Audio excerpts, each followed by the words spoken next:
clássico, porque o Vasco a gente viu na zona do rebaixamento, mas com a empolgação ali, ó, daquele jeito, porque venceu o Fluminense, o bom time do Fluminense, por 4-2. Os detalhes do jogo no tapetinho do Nilton Santos, que é do Botafogo, com o nosso Cícero Melo. Olá, fã de esportes. Vasco e Fluminense fizeram o clássico carioca da 23ª rodada do Campeonato Brasileiro no estádio Nilton Santos, com um público superior a 35 mil torcedores.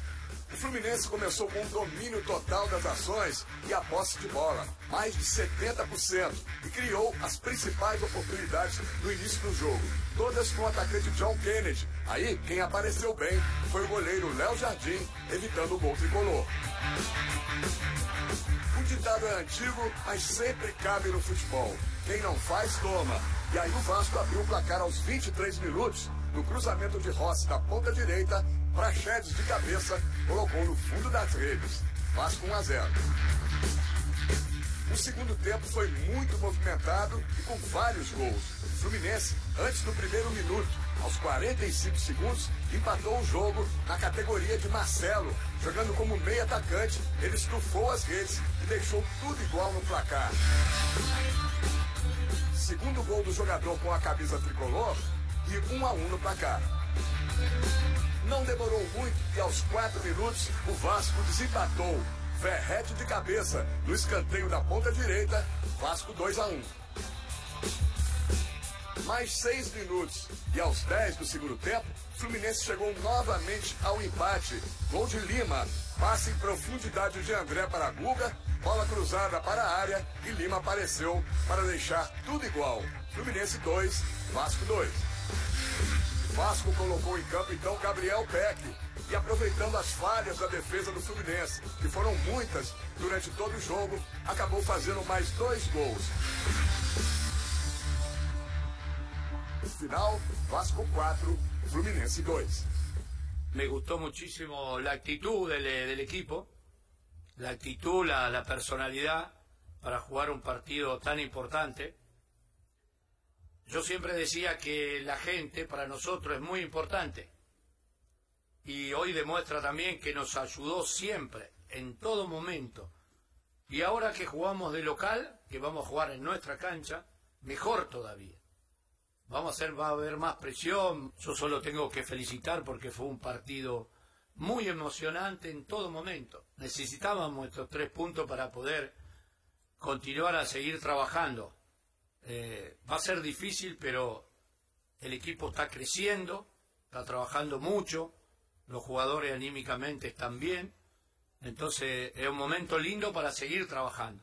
Existem as nossas inúmeras falhas defensivas no jogo de hoje, que a gente precisa corrigir para a sequência da temporada.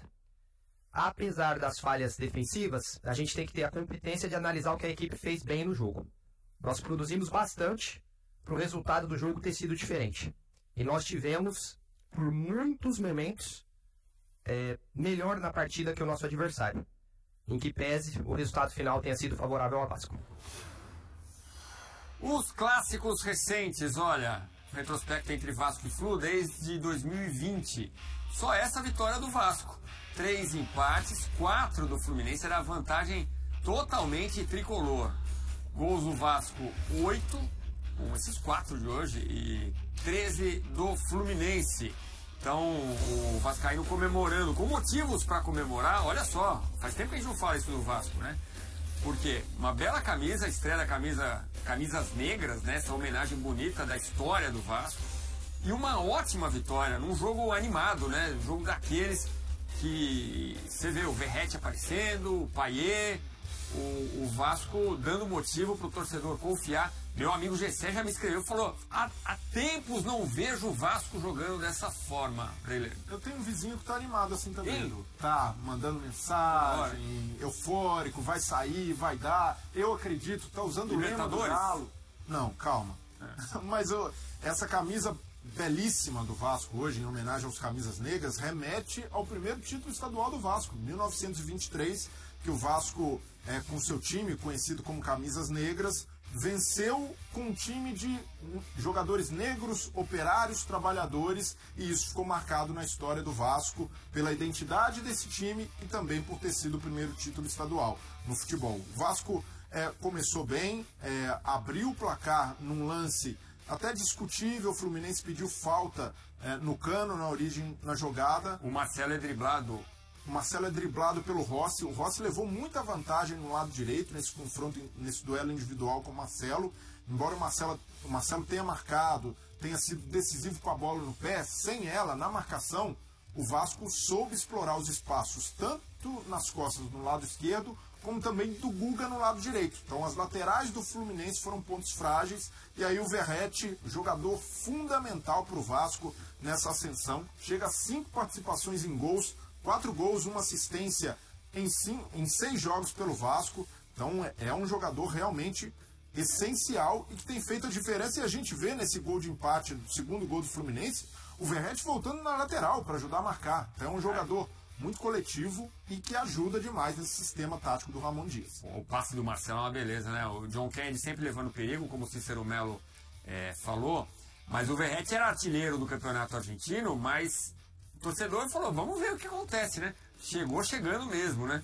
Quer dizer, agora falta o Payet virar esse cara também que o torcedor espera. Então, alguns reforços até desacreditados, como o Paulinho, chegou ali sem grife nenhuma e hoje se tornou peça-chave no meio-campo. Um jogador que corre, que desarma. Só o André foi infeliz nessa jogada, muito, né? Ótimo jogador, mas recuou mal essa bola, até que aproveitou. E vacilo do Guga também. Ali é falha de comunicação. Jogadores não se falam, um atrapalha o outro.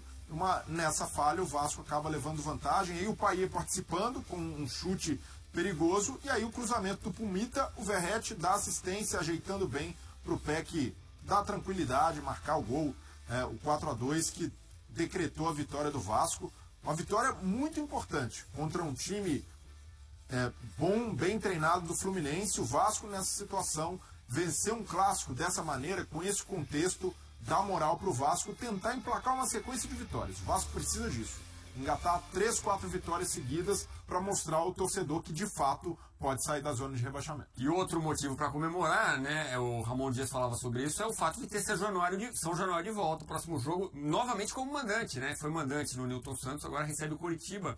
E ainda é jogo da zona do rebaixamento. Mas eu te interrompi, você estava falando dos jogadores que chegaram sem muita expectativa. Era o Paulinho, algum mais outro jogador que você ia citar, não? Então, o Paulinho, um deles, se torna a peça-chave do meio-campo. O Verratti também chegou sem badalação, vestiu ali a camisa, é o centroavante. O Pedro Raul acabou não sendo, é um jogador definidor, jogador que prepara, que tem personalidade, que bate pênalti, que converte pênalti. Então, por tudo isso, tem superado até as expectativas. E o Rossi, voltando ao Vasco, até um jogador criticado, os torcedores não entendendo a volta, mas mostra que pode ser útil. Deu 2 assistências, participando não só no drible do Marcelo, mas também na cobrança de escanteio para o gol do Verratti. Então o Vasco vai encorpando com esses reforços, já mostra uma nova cara, e o grande protagonista disso, o grande responsável, se chama Ramon Dias. O Ramon Dias devolveu a confiança não só ao Vasco, mas ao torcedor. O torcedor olha para o time e enxerga um Vasco. Mesmo nos piores momentos contra o Fluminense, não jogava mal. Jogava o jogo, tentava contra-atacar, não deixava o Fluminense tranquilo com a bola, sempre muito combativo. Fluminense, como destacou o Eduardo Barros depois da partida, teve momentos sim de superioridade, mas o Vasco sempre competiu, o Vasco sempre esteve na partida, e isso é uma mudança de chave, porque a primeira parte do campeonato do Vasco foi ruim justamente porque a postura não era essa. Era um Vasco, na maioria dos jogos, entregue. E o Vasco, com o Ramon Dias, não desiste, vai sempre buscar. E realmente, a chegada do treinador argentino mudou o astral, mudou a cara do Vasco, que passa a confiar que é possível, e tem 2 jogos que podem ser determinantes, Edu. Vai pegar agora, em sequência, Coritiba em São Januário, volta do torcedor, a atmosfera deve ser muito positiva para o Vasco conseguir uma vitória contra um adversário que vem de 6 derrotas consecutivas no campeonato, e depois contra o América. É o jogo a menos que o Vasco tem no campeonato, um jogo que foi adiado. Se o Vasco consegue emplacar essa sequência de 3 vitórias, aí já respira, chega a 26 pontos, é algo que pode fazer com que o Vasco tenha fôlego nessa luta, que é difícil, é complicada, pelo fato do primeiro turno ter sido muito abaixo, mas o Ramon Dias tem mostrado que é sim possível, que o Vasco pode não cair, ou como diz Ramon Dias, não vai barrar. Não vai barrar. Como aí, batendo na mesa, não vai barrar. Confiante. O torcedor do Fluminense tem motivo para se preocupar, né? A gente tá vendo na nossa tela aí, o Cano sai mancando. Sim. E o Arias também, né? E especialmente pensando na semifinal da Libertadores. Vamos dar uma olhada no Cano, como ele sai do jogo. E é o Cano, né? É o artilheiro, é um cara fundamental para a equipe. Vamos dar uma olhada no lance. Ó. Eu achei falta, viu, Edu?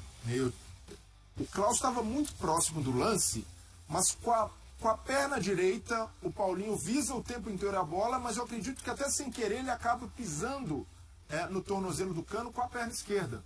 E aí, por isso eu vejo que poderia ter sido marcada a falta, mas um lance difícil, e eu vejo que como o árbitro estava muito perto, aí tem de valer a decisão do campo. Aí realmente o VAR não precisa ficar com esse super intervencionismo, mas ainda assim, no campo, eu teria marcado essa falta pelo pisão que acontece do Paulinho no Cano. Bom, que não seja nada, né? Tomara. O Fluminense tinha a oportunidade de subir para a terceira colocação.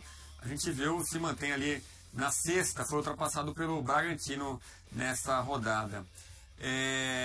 Vamos dar uma olhada em números. Gabriel Peck, Marcelo são tema aqui no Sport Center. Preparamos números dos jogadores para você. Começando pelo Peck. Pedindo passagem. O pessoal da PSPN sempre bem nos títulos. Inspirados como você. Obrigado, amigo. Não mereço, mas agradeço. 30 minutos, 2 gols, 3 chutes, 2 no alvo, 1 drible certo, 3 ações na área rival. Você vê, ele foi o primeiro em tudo isso enquanto esteve em campo. E o Marcelo, já vamos emendar o Marcelo também. 83 minutos, fez um dos gols do Fluminense, 93 ações com bola, quer dizer, participou muito do jogo, né?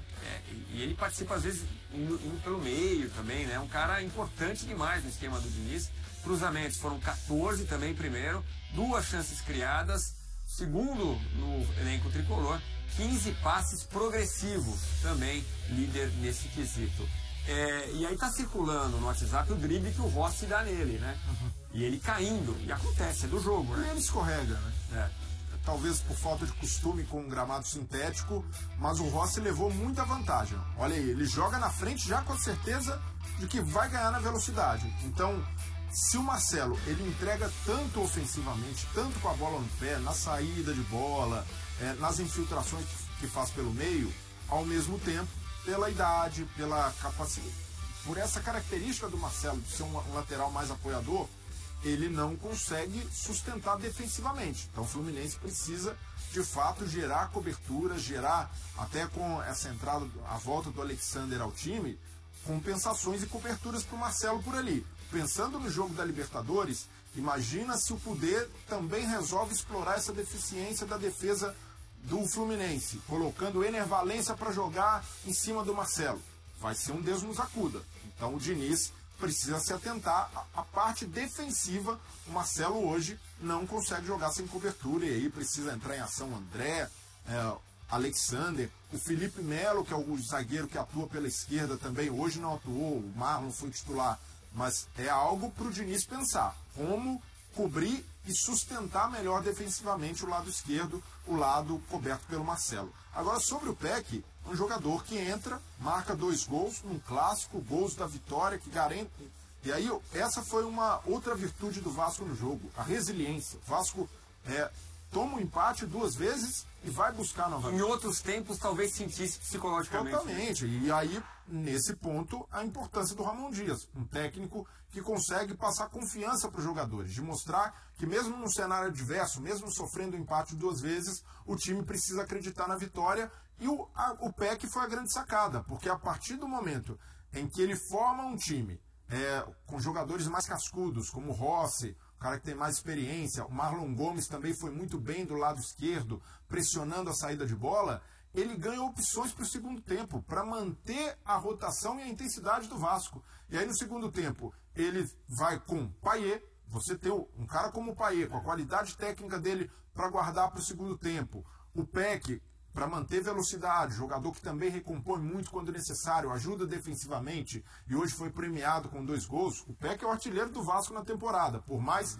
que tenha vivido essa oscilação, tenha caído de produção e até hoje, de fato, nem mereça a titularidade, é um jogador importante para ser acionado no segundo tempo, para ter bastante minutos, porque é um jogador que tem entregado gols ao longo da temporada e entregado esse espírito coletivo também que o Ramon Dias tem exigido. Então foi uma atuação muito correta, uma atuação valente do Vasco para buscar uma vitória num clássico em que não era favorito. O favoritismo era do Fluminense, pela qualidade técnica, pela posição na tabela, e mesmo olhando para a Libertadores, por ter um intervalo a mais, hoje era um jogo em que o Fluminense jogou ali com o seu máximo e realmente dificultou a vida do Vasco. O Vasco soube lidar com as adversidades e mostrou ao seu torcedor que é possível sair dessa situação delicada, mas ainda assim é muito difícil e tem pressão para esses jogos contra Coritiba e América para vencê-los. Bom, o Gabriel Peck faz 2 gols, claro que traz uma confiança para o jogador tremenda. E para o elenco do Vasco, né? Venceu o forte time do Fluminense, um clássico. Então, você vê que já está um nível de confiança diferente no Vasco. A gente falava do Santos, que teve a demissão do Diego Aguirre essa semana, depois de apenas 5 jogos, a bola está queimando no pé. Você vê que nitidamente os jogadores estão nervosos. O Vasco, você não vê essa preocupação com o rebaixamento neste momento. Mas a gente falava da contusão do Cano, teve a contusão do Arias também, jogador outro fundamental no esquema do Fernando Diniz. Vamos dar uma olhada no lance em que ele acaba sentindo o tornozelo. O torcedor fica com arrepio. Não dá para perder Arias e Cano, né? Então, o Arias sai, é uma torção no tornozelo a princípio, vão avaliar a gravidade, mas é preocupante. Ainda mais o Arias, que jogou pela seleção colombiana na data FIFA, jogou 2 jogos, foi bem, se destacou. É um jogador fundamental, um dos melhores jogadores do Fluminense na temporada. Ele fica até irritado por causa da contusão. Há quem vá questionar, mas mais uma lesão num gramado sintético. Mas a gente precisa ponderar o outro lado também. Graças a um bom gramado, a gente teve um ótimo espetáculo no Newton Santos. O gramado favoreceu as 2 equipes, por isso tivemos um jogo de alta qualidade e também há risco altíssimo de lesão em gramados naturais como o da Arena MRV, que a gente viu em Atlético e Botafogo hoje.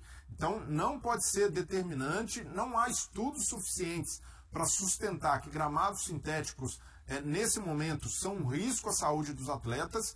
Há discussão, a gente discutir, debater se o futuro é ou não grama sintética, ok, mas é preciso focar no real problema, que a maioria dos gramados hoje, ao contrário do Newton Santos, não oferece condições mínimas para um espetáculo de primeira divisão no Brasil. E isso, os jogadores se expõem, e o Arias, infelizmente, se machucou como poderia ter se machucado num campo de grama natural. Olá, torcedor cruzmaltino, seja muito bem-vindo ao canal Gigante da Cruz de Malta. Se gostou do vídeo, se inscreva no canal, para não ficar de fora das notícias de primeira mão do nosso Vascão. E não esqueça de deixar seu like e ativar as notificações, isso ajuda nosso canal a levar nossas notícias a outros vascaínos. Já deixo aqui meu agradecimento. Deixe nos comentários o que você achou dessa notícia. Saudações vascaínas, até a próxima.